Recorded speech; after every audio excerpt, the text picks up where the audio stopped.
Então, boa tarde a todos. Em primeiro lugar, agradecer muito o desafio que foi feito pela Caixa à nossa equipa.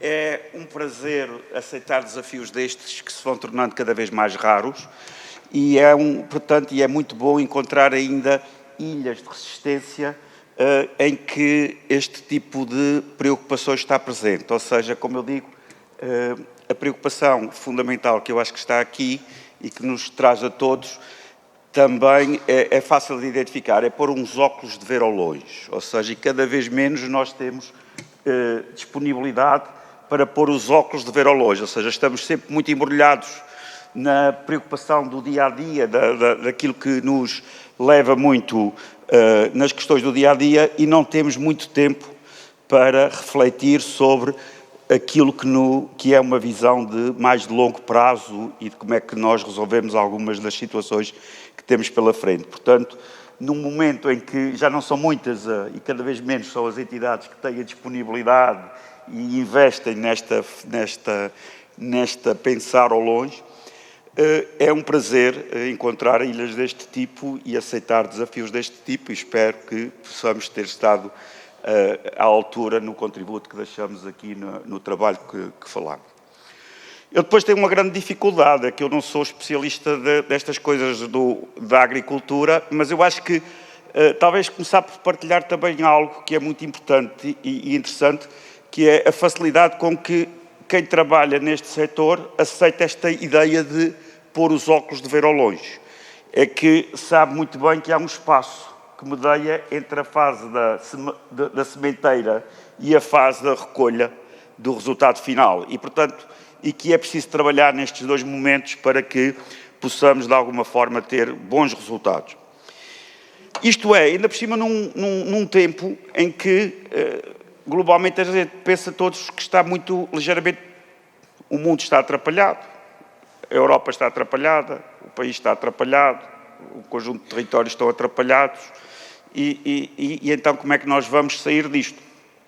E esta é uma questão relevante, ainda por cima, com esta ideia de introduziram aqui agora uma palavra, que é a sustentabilidade, que vai-nos transformar um bocadinho disto. Nós tínhamos, normalmente, uma ideia que era procurar a maior eficiência, e a maior eficiência através de mecanismos de mercado.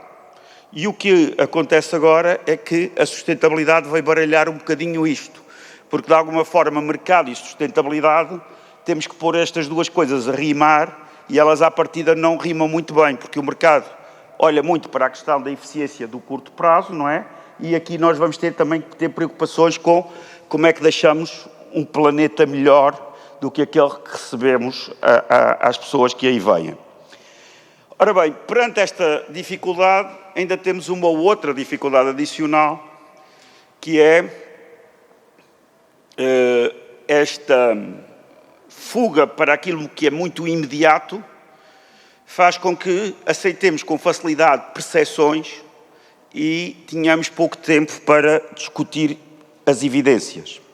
E, de repente, o que a gente está a discutir é a minha percepção contra a percepção de outra pessoa e não é uma evidência que se pode impor, que de alguma forma é uma verdade e que não há duas verdades. 3 vezes 2 é 6 e não é 4 nem 8. Portanto, e desse ponto de vista, temos também este desafio.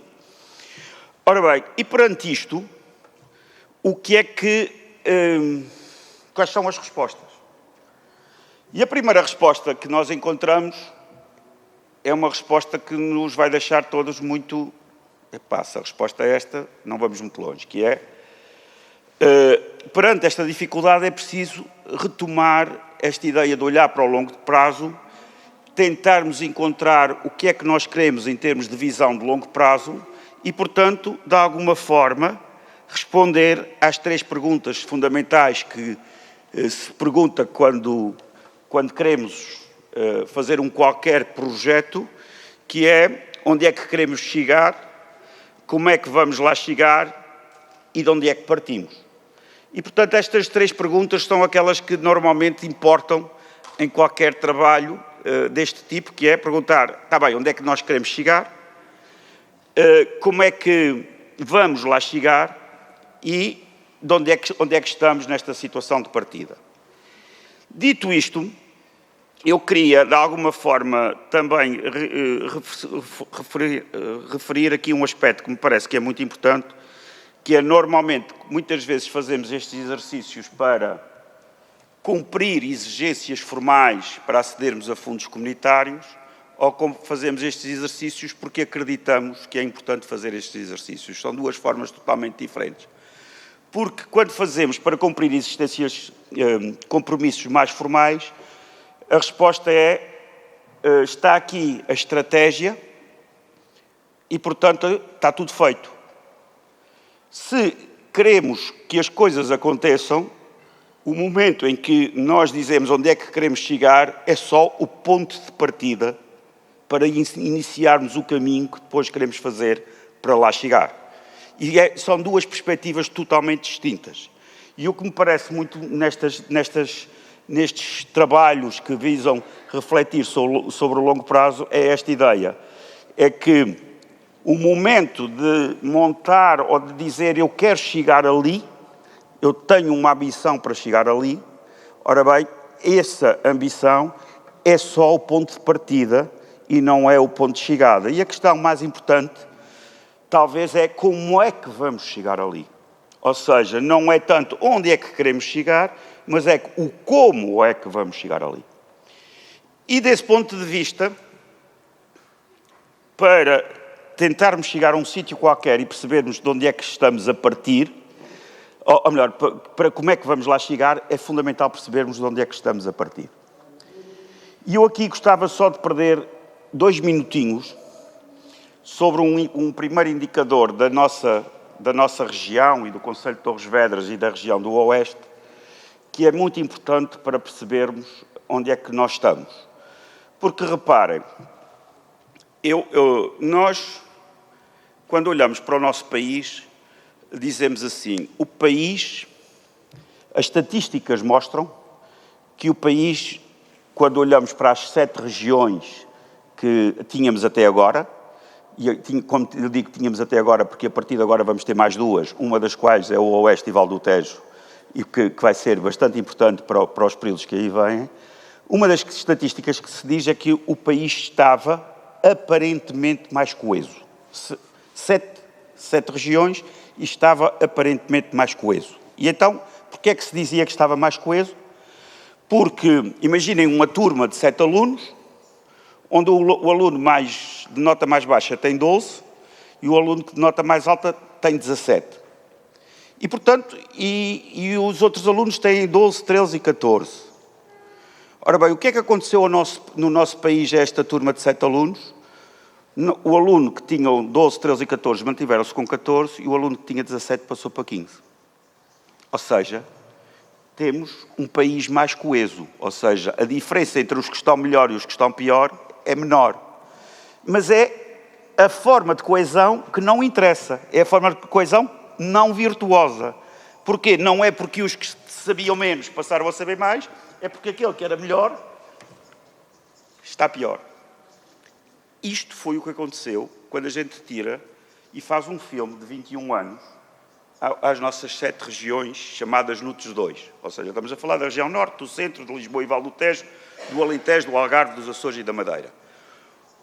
A generalidade dos alunos estavam com 12, 13, a Madeira tinha feito um caminhozinho que vinha andando ali para o 13, 14, e Lisboa estava com 17.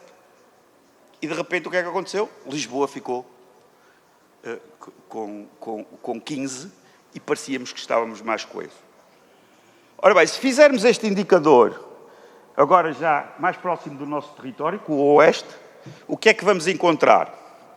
Que é, deixamos de ter uma turma de 7 alunos e passamos a ter uma turma de 25 alunos. E, portanto, e aqui, só para termos uma ideia mais interessante, para vermos o que é, estamos a analisar que informação, o PIB, o chamado PIB per capita, ou seja, o valor económico que se queria a dividir pelo número de pessoas que estão nesse território. E, portanto, e o que é que aconteceu nessa turma de 25 alunos? Portanto, o PIB a dividir pelo número de pessoas, havia regiões com PIBs muito baixos, havia regiões com PIBs mais elevados. O que é que aconteceu? As regiões de PIBs mais elevados, mais baixos, PIBs per capita mais baixos, aproximou-se daqueles que estavam com níveis mais elevados. A nossa região mais elevada em termos de PIB per capita é uma região, aparentemente, explica-se com facilidade, é o Alentejo Litoral, por causa do efeito de Sines e do valor que é criado lá. E, portanto, o que é que aconteceu? As regiões que tinham PIB per capita mais baixo aumentaram e aproximaram-se da média. Ora, aqui está um movimento que parece ter sido bom. Mas depois, se nós formos ver, não é porque criaram mais valor, é porque têm menos pessoas. Ou seja, não é porque o numerador daquela fração aumentou, é porque o denominador diminuiu. E, portanto, qual é um dos nossos principais problemas? O despovoamento ou a falta de pessoas. Ora bem, como é que entra o Oeste nesta segunda jogo? O Oeste tem uma posição muito interessante. Como a generalidade das regiões em torno de Lisboa têm o mesmo comportamento, mas o Oeste tem uma particularidade que já foi sublinhada pelo seu Presidente, mas que eu acho que é muito importante sublinhar para percebermos onde estamos, para sabermos onde queremos ir e como é que vamos lá chegar. Que é assim, o Oeste, o Médio Tejo e a Lesíria do Tejo são os únicos 3 territórios da turma dos 25 alunos que tinham 13 e passaram para 12. Ou seja, ou se quisermos, tinham 14 e passaram para 13. Não estavam na parte mais baixa, tinham 14 e passaram para 13. Ou seja, foram aqueles que não se aproximaram do valor mais elevado. Mas atenção, enquanto que o Médio Tejo e a Lesíria fizeram este caminho com decréscimo da população, o Oeste é a única região que fez com acréscimo da população.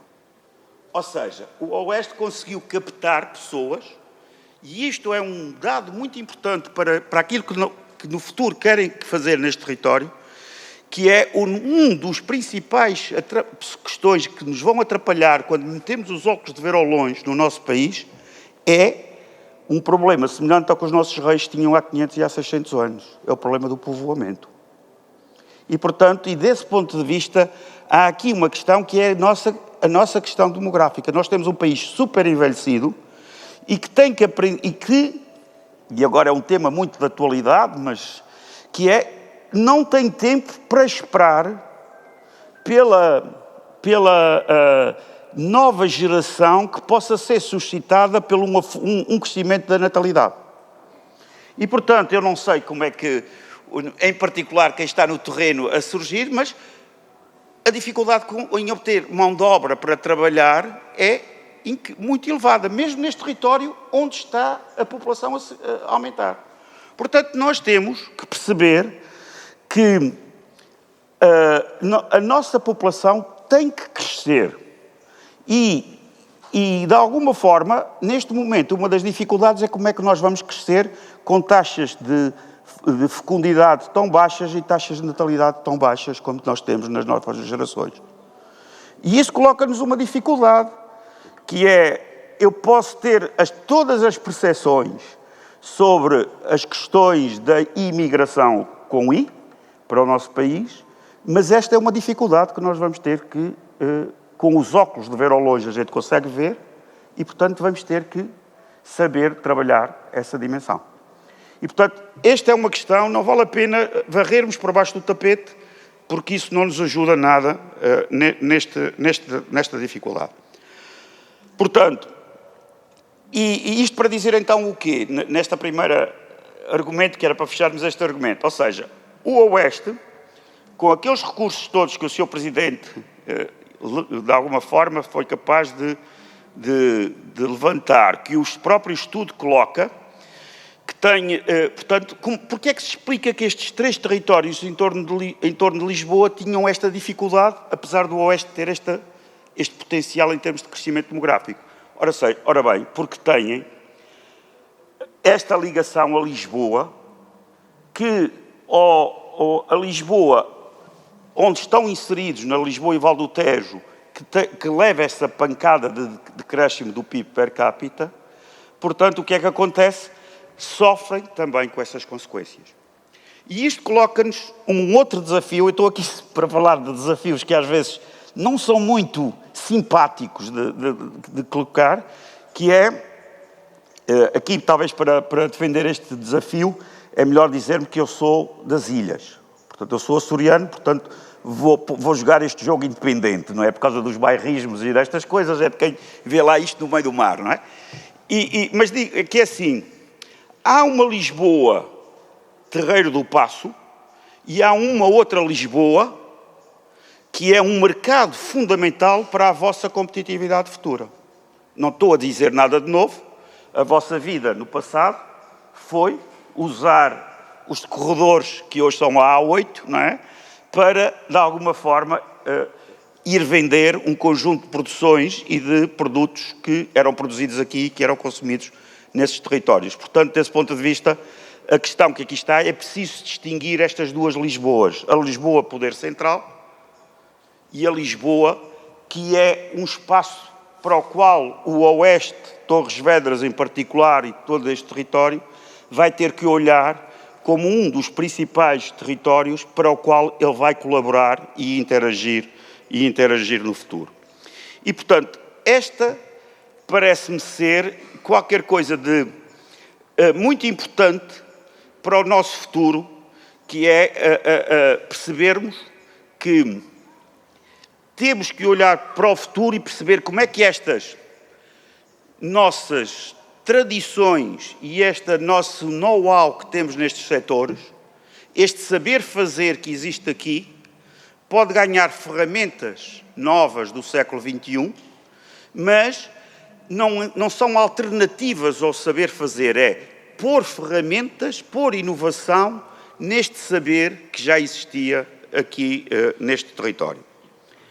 Só mais duas notas para não vos maçar muito, e uma vez que eu também não memorizei o tempo a que comecei a falar, mas que gostava também de vos deixar que tem a ver com o seguinte.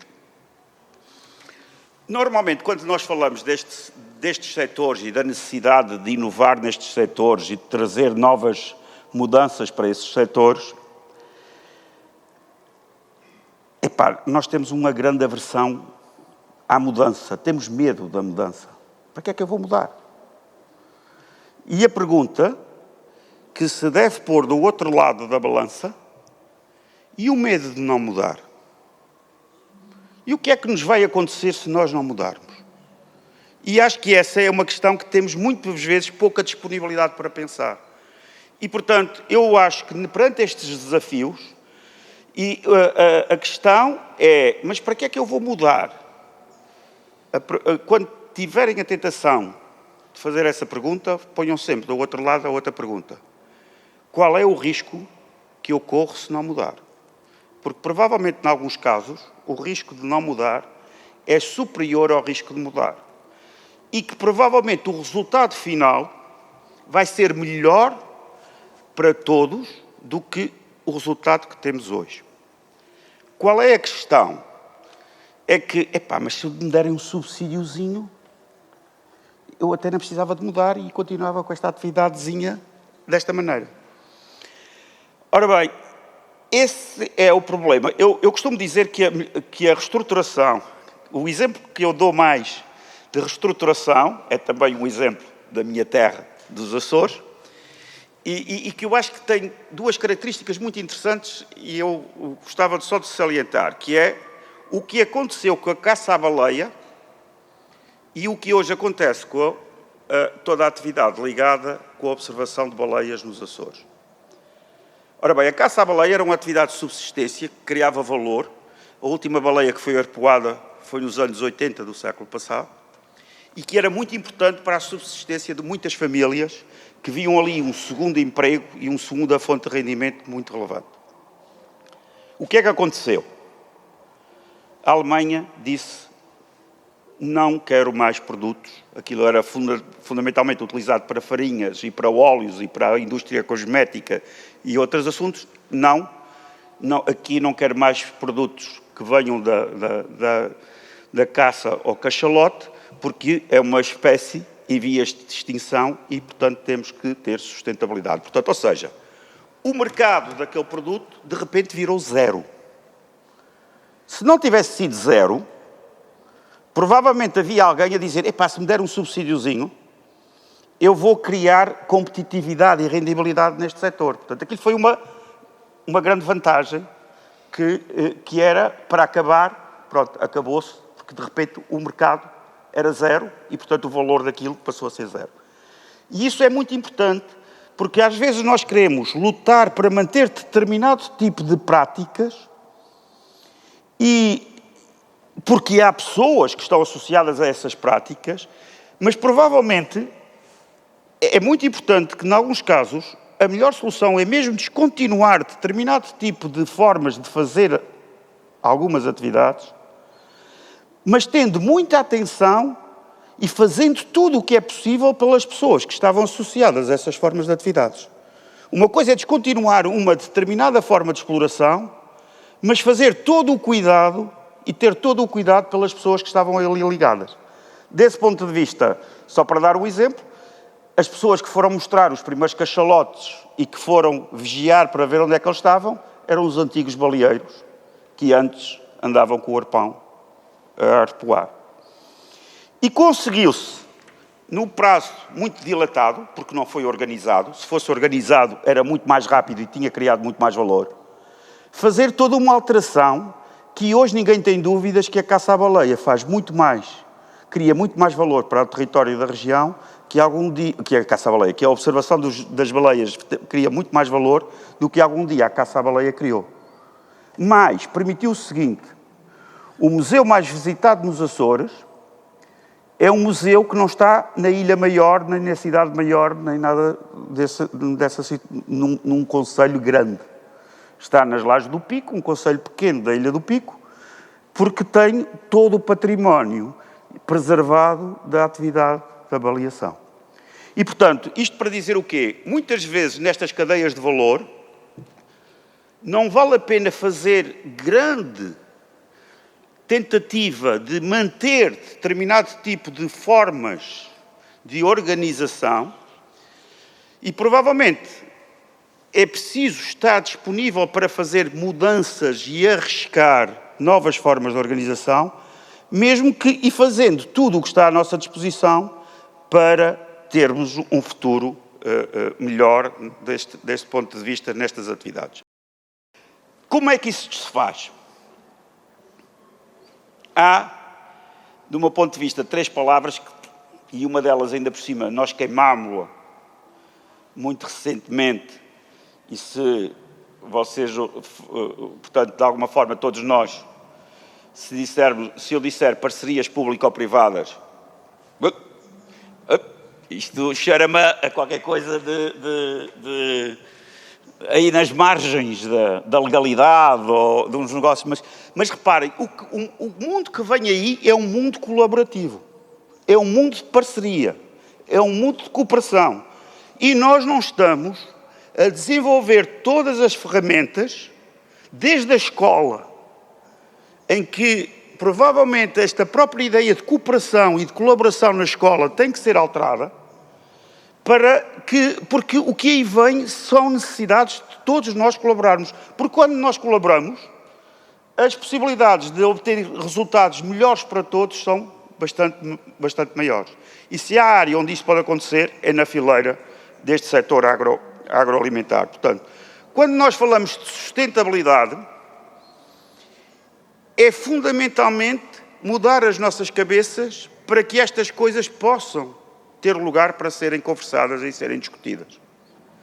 E, fundamentalmente, é disto que o futuro vai viver, ou pelo menos que é o nosso grande desafio. Pôr as parcerias a rimarem, pôr as lógicas colaborativas, a ideia de colaboração entre todos, é fundamental para o nosso futuro.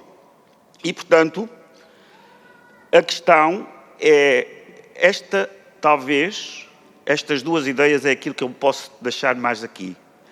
É não ter medo de pôr os óculos de ver ao longe, perguntar, eu quero chegar ali, como é que eu vou chegar ali? E desenvolver toda a disponibilidade para colaborar, para integrar novas formas que aí estão. Vamos ter grandes desafios, a inteligência artificial vai-nos facilitar imensa vida e, portanto, e desse ponto de vista vai ser muito boa se nós soubermos aproveitar, vai ser muito má se nós não mudarmos a forma de estar. Ora bem, portanto, eu acho que esta região tem tudo para dar certo, porque tem uma grande vantagem do ponto de vista daqueles recursos que o Sr. Presidente há pouco enumerava, mas fundamentalmente também tem esta mentalidade que é a de saber lidar melhor com tempos longos, ou pelo menos com esta ideia de que o futuro do Oeste está a ser plantado hoje. Ou seja, se eu quero ter futuro amanhã, tenho que começar a plantá-lo hoje. Se fizermos essa plantação com visão e colaboração, com certeza que no futuro a nossa região vai ser bastante mais próspera, sustentável e bastante mais viva e enriquecida com isto tudo. E eu acho que isso está fundamentalmente nas mãos de quem está aqui no terreno e que tem que ser muito ajudado por instituições como a Caixa de Crédito, que tem um papel fundamental nesta dinamização daquilo que pode ser o investimento futuro. Mas, portanto, é esta a mensagem fundamentalmente que eu acho que se pode colocar sobre o futuro, deixando para quem está mais dentro dos setores agroalimentares, trazer a dimensão mais daqueles aspectos do terreno ligados a este setor. Mas é esta forma de ver que acho que é fundamental para o futuro. Plantar hoje, para que amanhã tenhamos um futuro melhor e em que esse caminho se fará sempre numa lógica de colaboração, de parceria e de procurar ligar a eficiência com a sustentabilidade, que é aquilo que é muito difícil de fazer. Muito obrigado.